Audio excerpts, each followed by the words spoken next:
Hi అండి అందరికీ. ఈరోజు అయితే పెళ్లి కూతురు చేయడానికి డెకరేషన్ అయితే ఇలా చేసాము. చూడండి ఎలా ఉందో. ఫస్ట్ పెళ్లి కూతురికి అయితే కాళ్ళకైతే పసుపు అయితే పెట్టాము. పెళ్లి కూతురికి సంబంధించిన గాజులు, చీర, పళ్ళు, స్వీట్లు అయితే తెచ్చాము.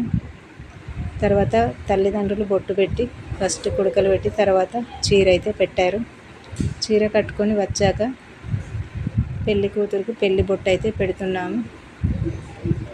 పెళ్లి బొట్టు పెట్టుడు కంప్లీట్ అయ్యాక బుగ్గన చుక్క అయితే పెట్టాము. బుగ్గ చుక్క పెట్టాక చేతులకు గాజులు అయితే వేసాము. కిచెన్లో గాజులు వేసాక కాళ్ళకు పారాని అయితే పెట్టాము.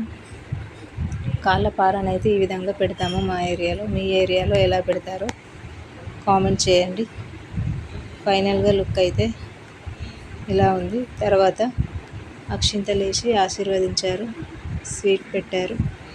తర్వాత వాళ్ళ పిన్ని బాబాయ్ అక్షింతలు వేసి ఆశీర్వదించారు, స్వీట్ అయితే పెట్టారు. తర్వాత వాళ్ళ బ్రదర్స్ అయితే స్వీట్ పెట్టి ఆశీర్వాదం